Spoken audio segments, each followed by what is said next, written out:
All right. Let's kick it off. Welcome everyone. Thanks so much for joining for our electric school buses lunch and learn. We have a panel of amazing speakers. Really quickly, we're just gonna go over some what to expect and some Zoom etiquette. So the run of show will be well, first off, Zoom etiquette. So if you're entering the call, please mute yourself upon entering the call and then introduce yourself in the chat, name and location. Feel free to keep your camera off during or on during the presentations, whatever you're most comfortable with. And type questions in the chat if you have any during the presentations. Otherwise, raise your hand by selecting the reactions button at the bottom of your screen. If you need closed captioning, please click the CC button at the bottom of your screen. And also, we'll be working to save our questions for the end so our panelists can just get through their content as quickly as possible. I will introduce our panelists quickly here. So first off, we have Sonita Vanderloo speaking. Sonita is MN 350's Clean Transportation Organizer and a member of the Coalition for Clean Transportation. Today, she will be quickly reviewing the current federal programs available to support school districts in getting electric school buses. And then we have Joshua Williams, Midwest Regional Manager, Market Development for Highland Fleets. Joshua was pivotal in supporting Minneapolis Public Schools in being concluded in the application for the 2023 Clean School Bus Grant Program. Today, he will be speaking on Highland's role in supporting Red Lake Nation in submitting, supporting, and deploying electric school buses in their school district. And then we have Doug Francis, who worked for Gaylord Schools, which covered 300 square miles in far northern Michigan. He managed 2 electric school bus operations for 3+ years and has approximately 50,000 miles of experience with electric school buses.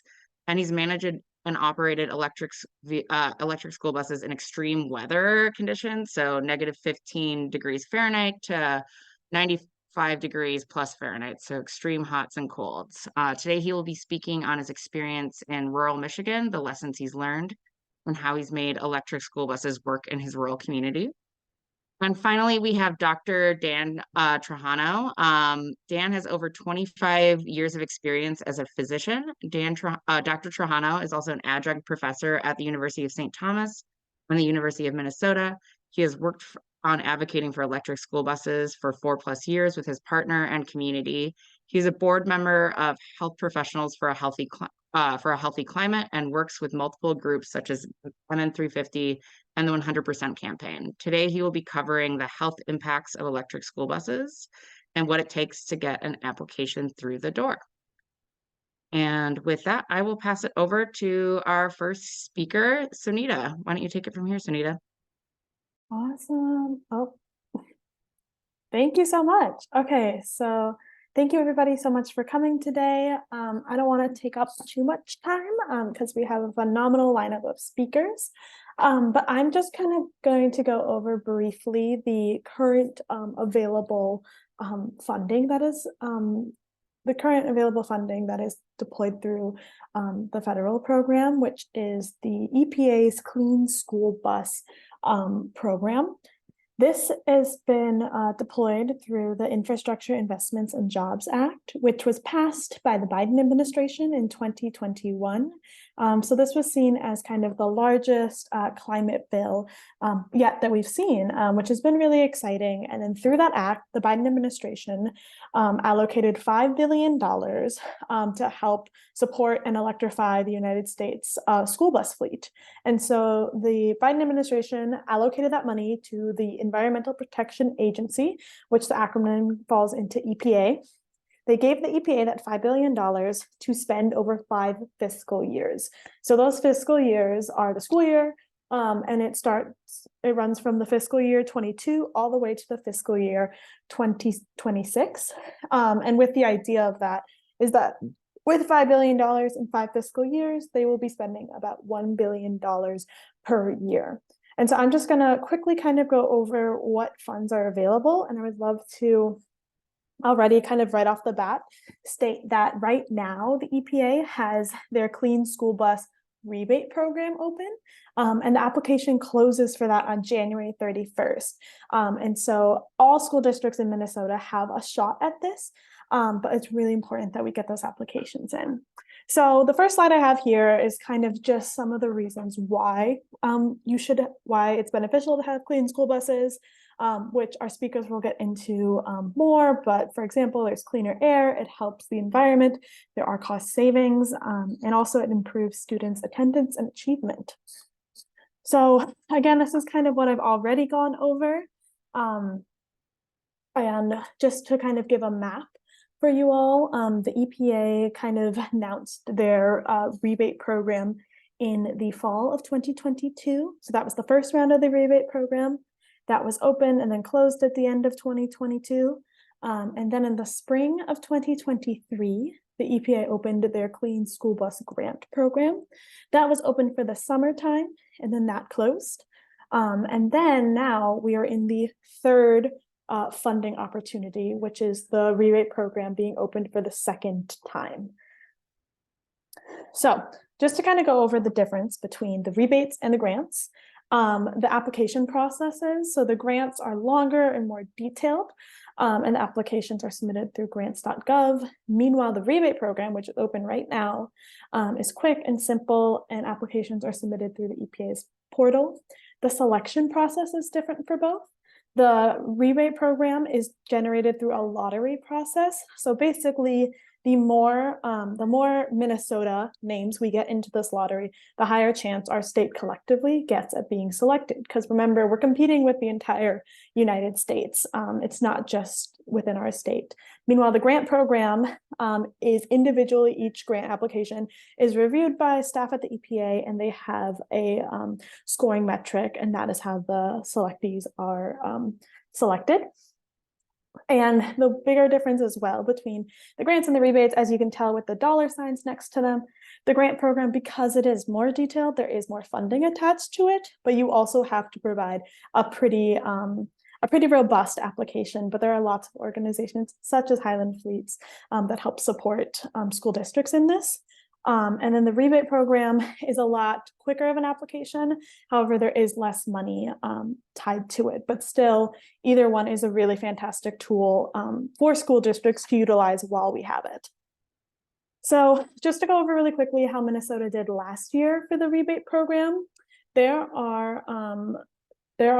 got 30 applications submitted in to the rebate program last year, which feels a bit like a lot. However, there's over 200 school districts within the state. And again, like I had said, because of how the program is built and the lottery process, 30 applications competing with our neighboring states just didn't bode too well for us. And 4 prioritized school districts were selected. I will go into in the next slide what prioritized school district means. But really exciting, one of those was Red Lake, which is an indigenous piece of land and school district. So that's really exciting, and Highland has been really pivotal in supporting them. So again, this is kind of what I've already sort of covered with how much money is going into this program. For this year, the EPA is expecting to spend about $500 million for clean school buses and zero emission school buses. The EPA also has said that they will be giving 60% of this $500 million to prioritize school districts. Meanwhile, they will give up to 40% of the remaining funds to non-priority school districts. So what that means in total is that every school in Minnesota has a shot this year, which is really exciting. But again, that up to 40% is also very crucial because if we don't get in enough applications, then the funding will go elsewhere. So who can apply? School districts can apply, Indian tribes and tribal organizations can apply, eligible contractors or individuals that provide the bus services, and then nonprofit transportation organization or associations. The different criteria, and this is sort of what I was talking about with the EPA's prioritization. So the Infrastructure Investments and Jobs Act was passed, and the Biden administration also passed with that the Just E40 initiative, which basically says that all of the funds through the Infrastructure Investments and Jobs Act goes to 40% of those funds goes to communities that either are facing environmental, social, economical, racial injustice and are already disproportionately affected. And so how the EPA is following that is they've made a few different criteria that prioritizes the school district. One is if the school district is a high need school district in low income areas. So school districts that are listed in the small area income and poverty estimate, which the acronym for that is SAPE. If their school district estimates for 2021 are having 20% or more students in poverty, they are then listed for being a priority school. School districts identified with local code 43 rural remote by the National Center for Education Statistics. They will also be considered a priority school. And then school districts that are also on Indigenous land or are funded through the Bureau of Indian Affairs. So those are the different prioritizations, but another really important piece to remember to add to this is that the EPA actually has added a self-certification option to which if the school district does not fall under these three priority school district, they can self-certify. And there is an option for that, which I guess I didn't include in the slide, but for that, it's either the school district serves over, I believe it's 42 or 45 school districts, or serves over 32,000 students. So for example, Minneapolis qualifies for this. Additionally, why it's really important to kind of get everybody on board is these three different forms also have to be submitted with your application. So a school board awareness form, if it is your busing company that's submitting the application for the EPA's rebate program, the school board has to be looped in, and the school district. Or if it's the school district or the school board that is applying for this, then they have to make sure that the utility is also looped in. And it's just making sure that everyone is in communication, because to have an electric school bus in your state is very exciting, but it does take coordination from multiple different sectors. And this is also just quickly going over what the EPA's Clean School Bus Rebate Program will cover. So what they like to call it is everything behind the meter. So it's the electric bus, the battery energy storage systems, the charging station, the electric panel, and then the electric meter.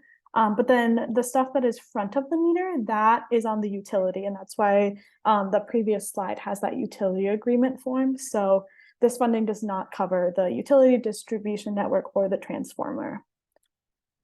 And then finally, I will include all of these links in the chat once I'm done speaking, but there is the EPA's webpage. It's open right now, is how you can get started on the application. The EPA stated that that application, once you have all of the information, takes about 3 to 4 hours to fill out. So it's really important to get on top of this now. And also there are lots of different businesses and organizations that are willing to help with that process. But again, it does take time. And so anyway, all of that to say, I apologize because I know it was fast, but I just want to save as much time as possible for our fantastic speakers. I will be taking my questions at the end of this webinar. So please, if you have questions, you can write them down, put them in the chat, and I'll address them at the end. But thank you so much, everybody. And I'm excited to pass it on to Joshua next. Thank you, Sanita. And thank you to you and Finn for the opportunity to participate today. As brief background, I work for Highland Electric Fleets. You could go to the next slide. Thanks, Sanita. So Highland, we're an electrification as a service company. And so what that means is we come alongside a school district or their third-party bus operator and really help them through the whole process of electrification and starting a long-term scalable deployment of electric school buses. We can move to the next slide. I'll pause here for a second. I'm proud of this slide. This kind of shows where our active projects are across the country and North America. But what I'd really like to emphasize is all of these dots here represent a diverse set of school districts. So We're currently partnering with rural communities like Red Lake, Hardin County, Illinois, also suburban communities like Dearborn, Michigan, and even some bigger suburban cities like Baltimore City as well. And I stress this because at Highland, we feel very strongly that every type of community can and should be able to access the benefits of electric school buses. And I know Dan will go into some of the specific benefits soon, but we believe it's possible, and we're keen to help school districts tap into these benefits. We could go to the next slide. Just briefly, this kind of outlines how we partner with a school district or their bus operator. So really just trying to work through the whole process along with them. So that starts from understanding what a community's goals and objectives are, and then helping them apply to the grants that make the most sense for them. As Sonita mentioned, we are in a current round of the EPA rebate. So it's a lottery system, like Sonita said. So we would encourage every school district to at least put their name in the hat and give it a shot. Later in the year, there's going to be some competitive grants again as well, and those are a little bit more prolonged of an application process. But really, we can help identify those grants and incentives, and then from there, help with the whole process of planning a project, procuring the buses and the chargers, overseeing the infrastructure development in partnership with the local utility. And then once everything is up and running on the ground, we help a school district with the daily charge management. So making sure that the buses are sufficiently charged for their needs and routes for the day. We could go to the next slide.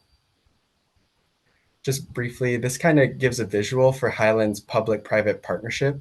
Really what we aim to do is come alongside a school district, and we bring aspects of a private company that a public school district might not be able to get on their own. So for instance, typically, we could help depreciate the vehicles and get the tax benefits, which then create savings that a school district might not be able to have on their own. And really what we look to do is bring as much predictability and stability to what is a new technology. So by working with Highland, a school district like Red Lake, they know exactly how much they're paying to operate those buses for the long term, oftentimes from 10 to 15 years. So it can really not only save, but they know exactly what they're paying, and it helps them plan their operational budget for other aspects of the school. We could go to the next slide. Thanks. And we could go to the next one as well. Want to spend several minutes talking about just our experience with Red Lake. And, it's very exciting that they took initiative to apply to the EPA round, the first round. And like we said, it was a lottery. So they had just as good a chance as anyone. But thankfully, they did win the rebate award. And so once they did, they began doing their homework and trying to understand, what sort of technology, buses, chargers are out there. They did end up putting out an RFP, and we at Highland were fortunate enough to win that RFP. So we're now project managing the whole project on their behalf. I think some unique challenges that they saw was, as a rural community, they needed to make sure that they had enough power going to the facility. So we worked alongside their local utility to plan for that. And something that is challenging and unique to a rural community is a lot of school districts, they've been using diesel buses for many years. Maybe some are using propane or other fuels. Their staff are very experienced in those technologies. But when we use electric, we have to plan for, what does it look like to send a bus back to the dealer or back to the experts that know how to use high voltage. And so we had to get a little bit creative with Red Lake because the dealer that they typically work with is a little further afield if they needed some immediate assistance with the high voltage work. And so we've actually found ways to work with other partners such as Cummins, who are well versed in high voltage equipment, And so there's actually a Cummins facility that's closer than the school district's normal dealer. So it's just thinking of kind of creative things like that as we look to implement this new technology. We could go to the next slide. This just kind of gives a brief overview or a timeline. So Red Lake, they did apply to the EPA round last summer, and it took a couple months, and then the EPA awards were announced. And then from that point, once a school district knew that they had the rebate, they then begin planning for what type of buses and chargers they want to procure.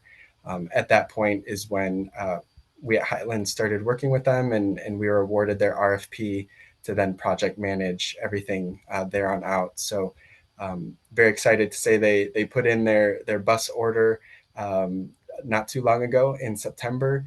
And so they got in queue to receive their buses and charging equipment. And everything is expected to be fully operational by August 2024.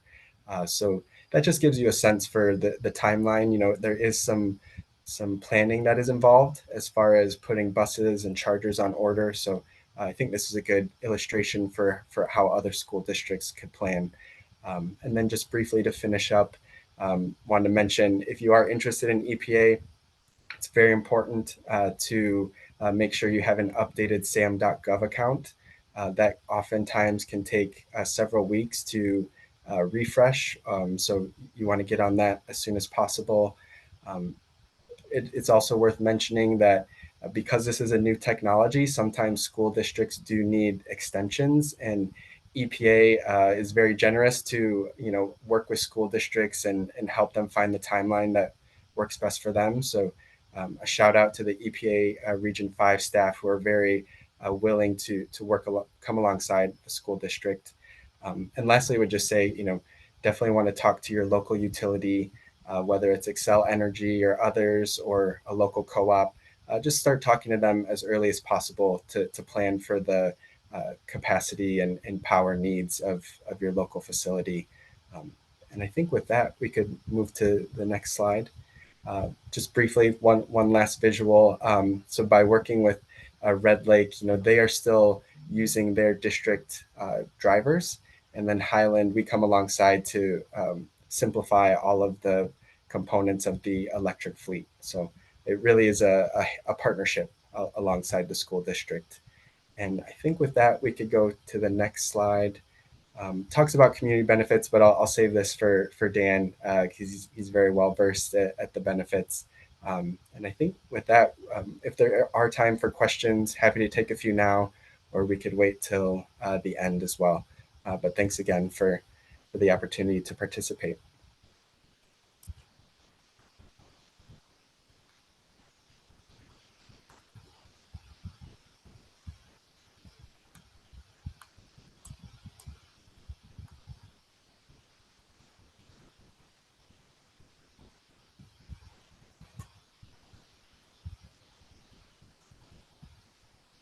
If there are no questions, I think we are going to Doug next. Is that correct, Sunita? It sure is. So thank you so much, Joshua. And yeah, feel free, folks, to Joshua's a fantastic resource. So, but if there are no questions right now, you can save them for the end, and I'll pass it over to Doug.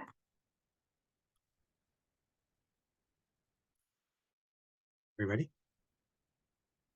Hello, everybody. My name is Douglas Francis. I live in Gaylord, Michigan, which is northern Lower Michigan. Through the Michigan Association for Pupil Transportation, we were part of the electric school bus pilot program, which started back in 2016. As a group, several districts, we met manufacturers, charging companies, and with power companies. Our particular school board in Gaylord, Michigan, northern Michigan, the cold temperatures. One question they asked was, are the buses warm? Because they were concerned about the heat of our students and in our environment. And I actually reached out to a district in Minnesota with a bunch of questions, and they answered because they had already had electric school bus out in Minnesota.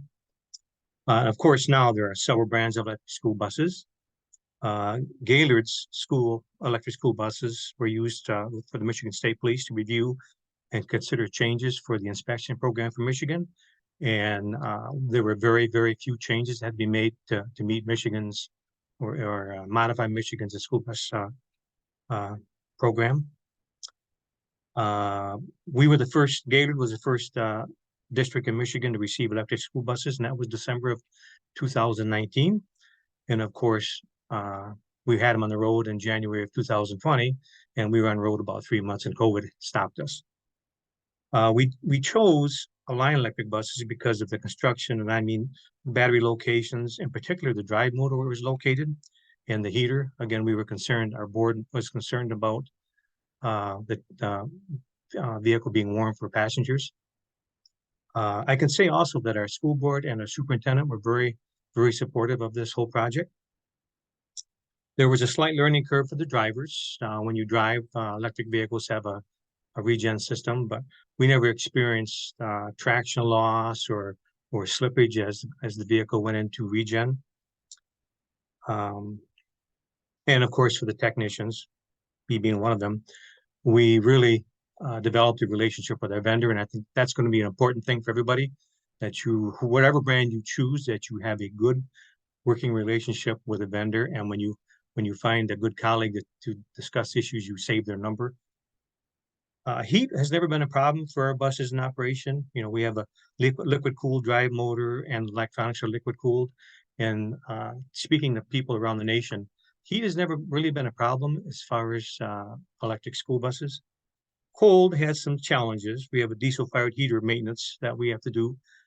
There's probably, I'm going to guess 40% of the districts in Michigan already have diesel powered auxiliary heaters with diesel engines on top of that. So we had a little maintenance curve to learn there, and but they really were good. And even as temperatures as low as 21 below zero, we'd have to turn the heater off because the students were extremely warm. Overall, we'd use roughly 25 gallons of fuel per month to warm our vehicles, or 5 quarts of fuel per day to heat our vehicles. Now, currently, there are 2 electric buses that have diesel powered heaters as an option. And of course, full electric heaters in cold can reduce your range by 30 to 40 miles in range, and that's to the University of Michigan. I did have the privilege of taking an online class with a bunch of college teachers and auto shop teachers through the University of Michigan. And Anna, and I can never say her last name, you can see it on the screen. She is, with the University of Michigan Electrical Engineering Program.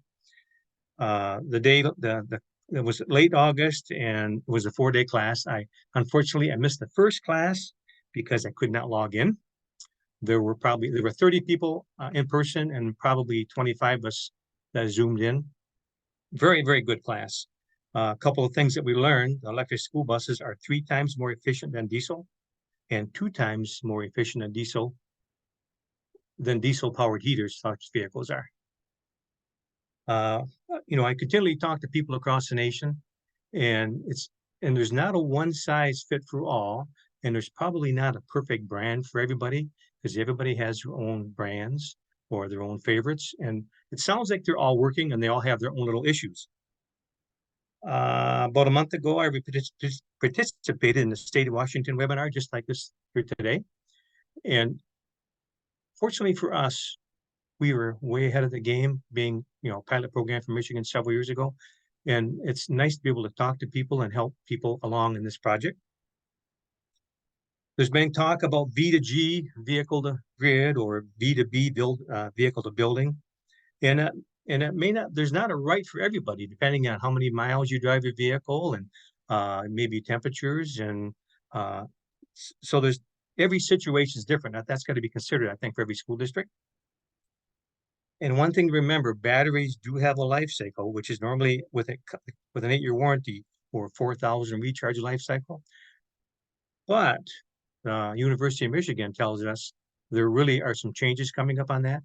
And depending on the chemical composition of the battery, that can be dramatically changed.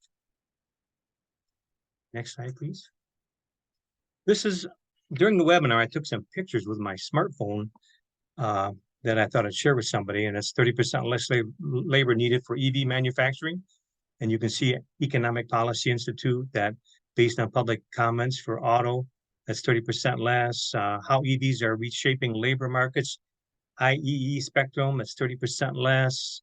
Insider, Ford is slashing thousands of jobs as it goes electric.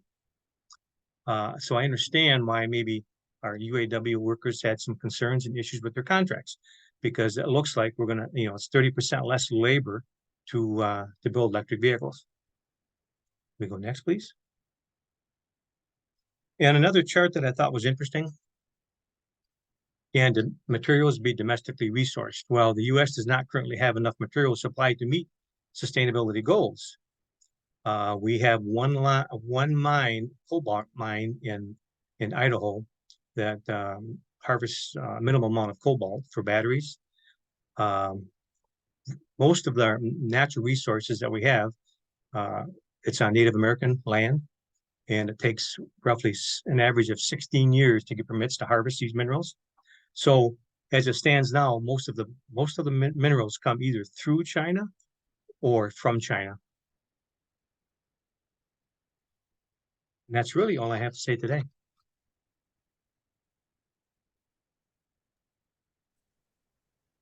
Thanks so much, Douglas.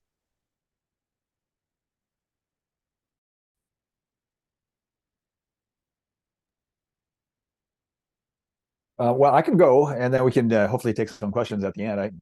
It's fantastic to see Doug and Joshua here, and actually a lot of questions are popping up on my head with all of your experience. So I'm Dan Trujano. I'm a retired family doctor and currently a professor at University of Minnesota and University of St. Thomas in healthcare economics and healthcare finance. I also serve on the board of Health Professionals for a Healthy Climate, which is part of the Minnesota's Clean Transportation Coalition, and do a lot of volunteer work with them and with the Clean Transportation Coalition. And this is one of those areas that I've been interested in and organizing and doing a lot of volunteer organizing with for over 3 years. And I just want to tell you why I think this is so important. Because when I first heard about it, someone approached us and said, "Hey, you want to look at, maybe doing something around electric school buses with your volunteer time." I didn't know much about it. This was probably over 3 years ago, I'm naturally skeptical, and so I said, "Well, okay, let me take a look at it." And I put my science and professor and physician hat on and do some literature search on what's the deal with electric school buses and diesel school buses and other fossil fuel school buses. But very quickly, when I just started to look at the research, it became quite evident that this is really such an important time to move to clean transportation with the technology available in these buses, and the fact that emissions from fossil fuel buses cause significant problems from a health perspective in kids and from a learning and academic perspective in kids, just environmental health as well in the communities, because those tailpipes are putting those fumes into our communities and causing community health and environmental health issues. So after looking at that, I just, yeah, definitely we should be encouraging folks to look at cleaner transportation options, and the technology was there where we have these electric school buses that are going well over 100 miles and can run on routes, and then at the time 4 years ago, 3-4 years ago, there was funding through the Volkswagen settlement funds and the MPCA grants. And then in the midst of that, then the bipartisan infrastructure law came along with $5 billion of funding. So it's been a good time to really now focus on getting our kids in transportation that's so much better. And then this is a slide. This is our the real reason why is when you look at this slide, you see our friend Brooke Roper with her son CJ there. We are testifying, my wife Paula and I, and Brooke and CJ, we are testifying at the Minnesota legislature at the House last year around a bill that did pass electric school bus bill passed by and introduced by Senator Lindsey Port and Representative Jess Hansen, that actually we got $13 million of funding in a grant program that should be coming out this year for Minnesota schools to apply for electric school buses. And so we have funding at the federal level, at the EPA level, the $5 billion. MPCA still has one more round of funding to go. And now we have $13 million that should be announced, hopefully in this upcoming year, on how to apply for those grants.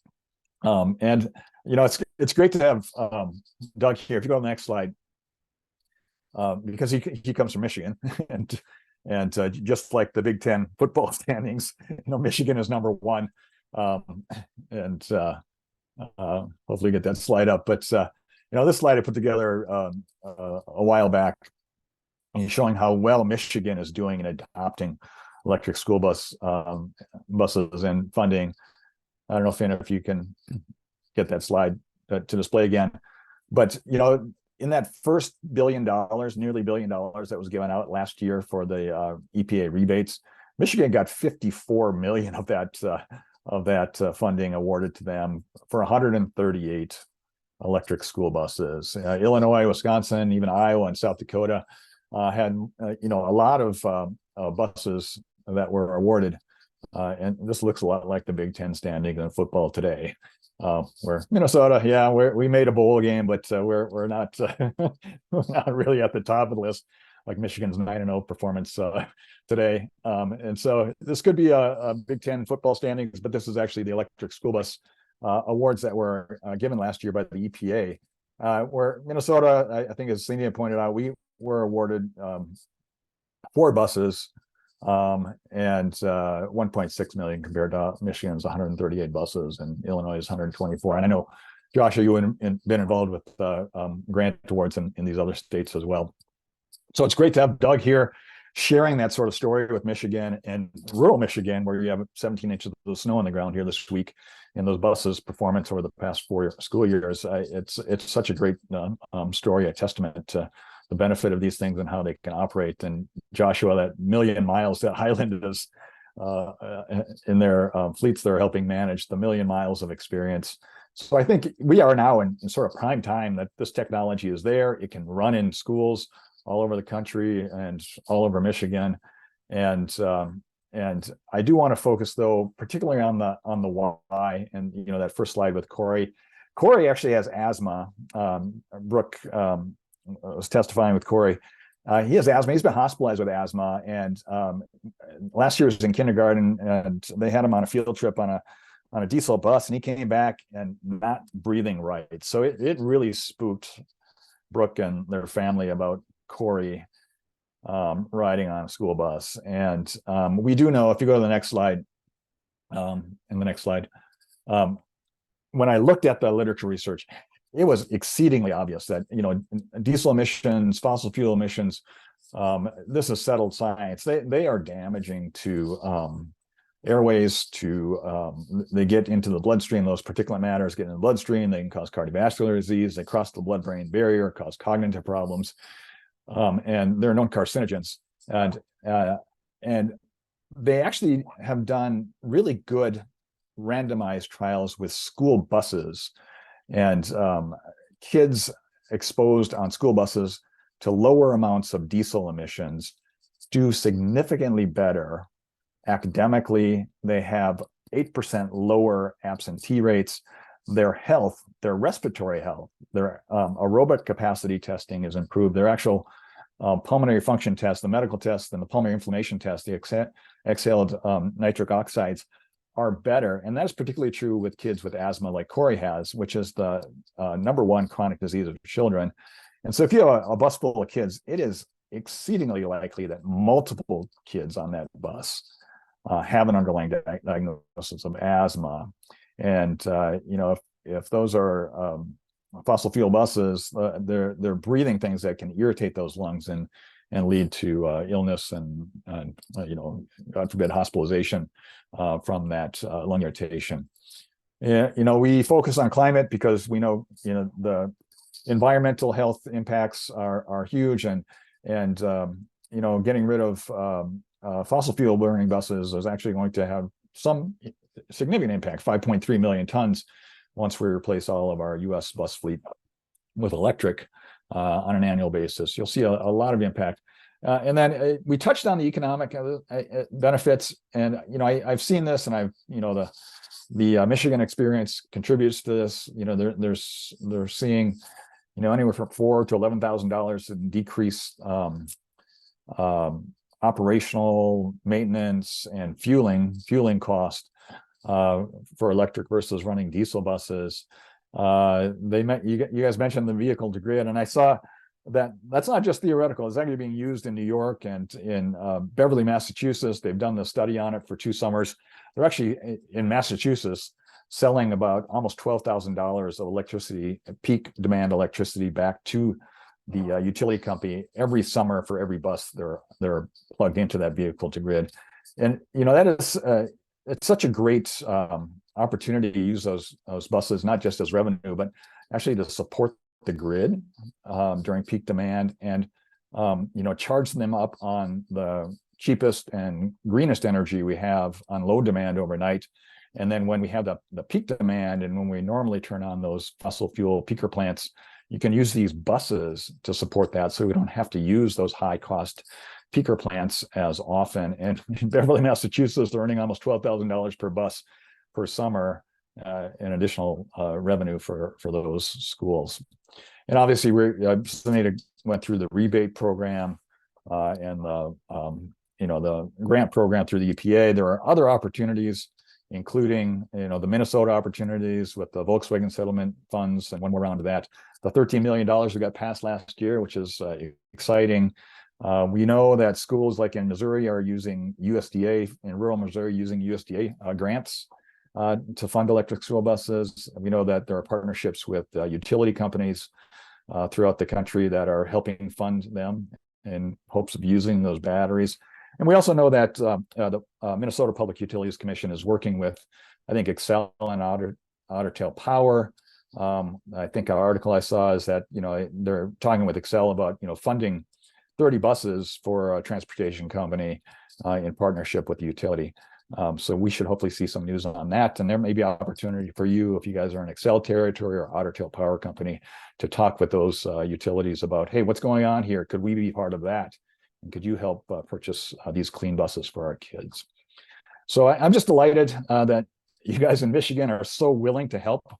The last place Minnesota Gophers here to move up the rankings, and Highland Fleet's experience. And I know we've seen your presentations, and your willingness to just really help anyone with the application process, with the rollout process, because I think what we are hearing from school districts we talk to is, boy, there's a lot of work involved in this, but to just be able to go, hey, Highland, can you help us with that work and take a lot of that off of us and kind of show us what's going on?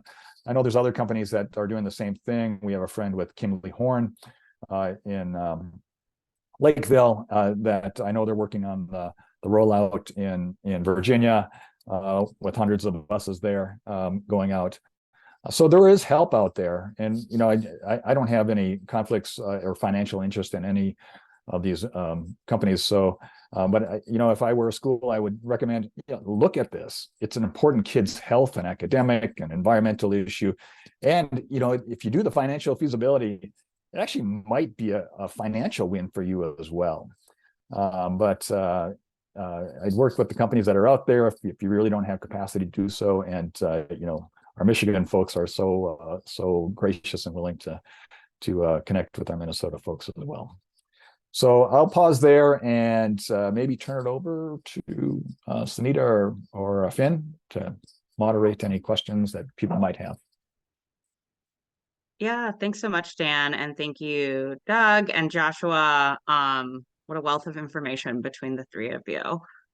And yeah, I guess we are ready for our Q&A portion. I can start with the question we had in the chat from Paula. And this might have been directed at you, Joshua, but it could go to any of the panelists. The question was, how long can you delay taking money from the EPA if implementation takes more than 2 years? Is that okay, for example? What is the longest they will allow you to delay Maybe I'll field that to you, Joshua. I know you were mentioning that the EPA is pretty flexible with school districts.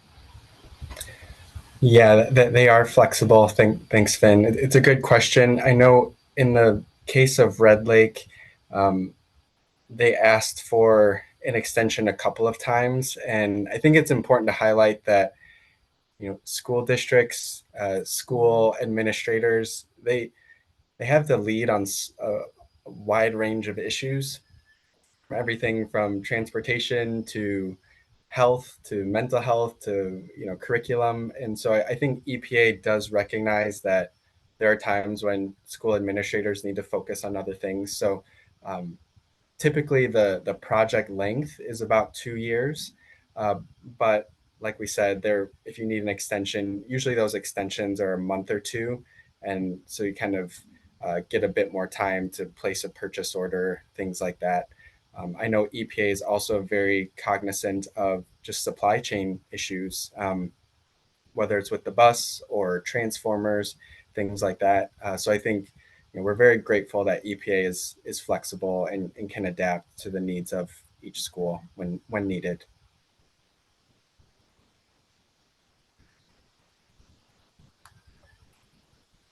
Thanks for that, Joshua.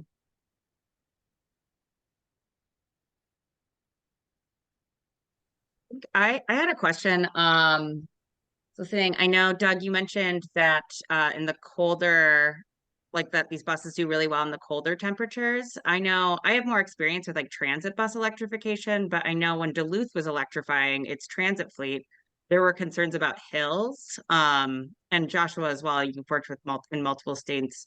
Have you found in like steeper terrain that these buses still do well, navigating that in inclement weather as well? Yeah, we're not really flat. We are, but we're not. We have some camelback hills here, and traction, regen, all of that, up and power up and down the hill. We didn't experience any kind of problem. They have enough power. And I actually had the privilege of driving a brand new Bluebird bus back in January of 2019, and ridden on a new Thomas Julie bus. So, and they all seem to perform really good. And and I want to make one more comment. We all have these smartphones now, right? You remember how they first came out? We were all worried about charging and so forth. We all adapt and change as far as when to charge and when, eh, thinking of your range, you think ahead and so forth. And we've not had a problem with it. And I've not heard a problem with somebody running out of charge. And they all have a limp mode. So if your batteries go low, you can still limp your vehicle in.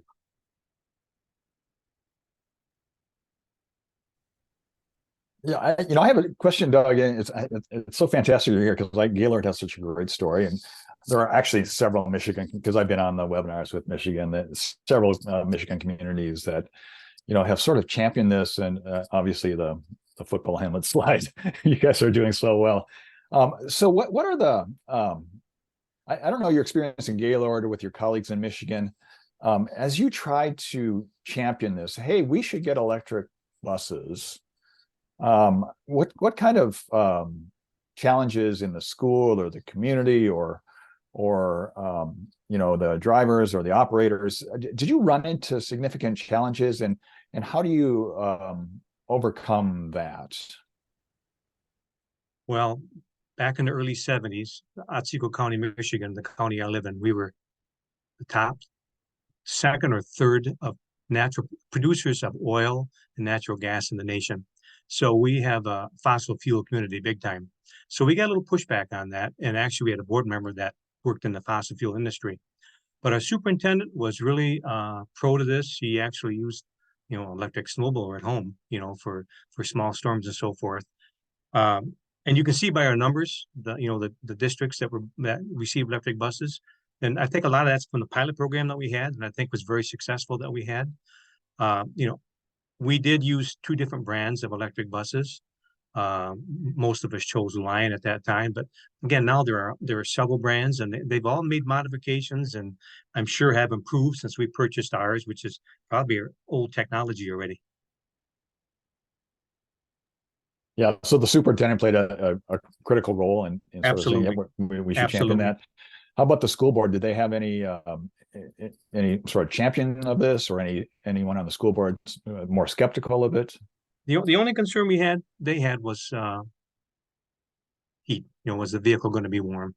And it's nothing for us to hit 40 below zero here. Really, that's a norm here. So, and I do understand that even through Lion, with just full electric, they kind of struggle to keep their buses warm. And you do lose range. So you got to kind of weigh things out, But we only use 5 quarts of diesel fuel a day.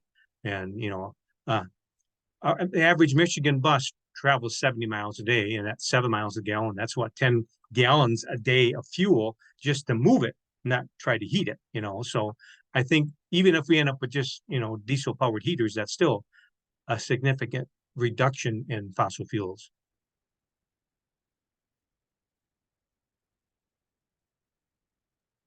So I have a question for Douglas or Joshua. Do you consider school board members important decision makers in moving to electric school buses? Would it be important for us to educate school board members? I could start, Doug, and Go ahead. and then hand it to you. I would say, Kathleen, that it's a great question. Very much so. School board members are important piece of the puzzle. I think from our experience at Highland, the most successful electrification projects require buy-in from every level of the community. So that is the transportation department, like Doug, led for many years, the superintendent, business official of the school, and ultimately the school board, because they do vote to procure the technology. And then community advocates like groups on this call now. So really need to bring all those layers together for a successful project. But yeah, you do need the school board, at least the majority of the school board, to be interested to pursue this. And I would say, it could start at the transportation department and brought to the business director and the superintendent, because if they're not on board, they obviously won't go to the school board for a hearing. So, and we've had, years and years of breathing diesel fumes when diesel became so popular. And windy days, we would fill schools with fumes, and students had to walk through the fumes every day to get into school. It's just nasty, so.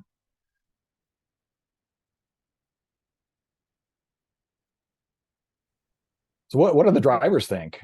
Is it take a lot to train a driver, or are they skeptical of kind of new technology, or what are your experiences out there with the drivers, Doug? There is a slight learning curve, only because the regen system in them. The regen system basically makes you a better driver. I want to put it like that, because the people that have stop-go bad habits, the regen kind of takes over for you, and you do have the ability to turn the regen system off. I wouldn't recommend it, because then you're losing the efficiency of the vehicle. But I had to drive a route a couple years ago because we were short on drivers, and I actually got to drive one of our Lion buses for several weeks to see what it was all about. And just the quietness of the vehicle for student management's unbelievable difference. That in itself, the students are quieter. They seem to be, they get along better because they're not screaming at each other, they were plenty warm. I think for students, it was a good experience for students.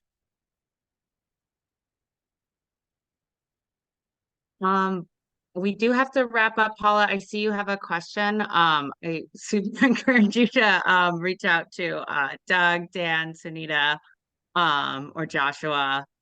But what a great discussion. Thank you so much, Doug, Dr. Chahana, Joshua, Sunita, as always, for all of your work and sharing all of your knowledge today. Doug, I really appreciated you ending on the note about how the students just much more enjoyable that ride is. And I imagine for kids too that maybe have anxiety, that quietness really creates a peaceful ride. So that's really great to hear. So quick going over next steps. So a recording of the event will be sent out from Sonita to all the attendees. Feel free to pass it around to whomever you'd like. whoever would benefit from this information. And if you have any questions or you want or interest in engaging your own school district, send an email to sonita@mn350.org, or anyone else who is on camera and presenting today. We can help you get set up with some next steps. And finally, we will be hosting one more webinar on Thursday, December 14th from 6 to 7 p.m. So an evening version of this event. Share it out with your networks. Anyone, again, who you would think that would find this beneficial. We're happy to support them through the process. Thank you so much, everyone, for your time today. And thank you so much to our amazing panelists for all of your time and work. Thank you. All right. Bye, everyone. Thank you so much.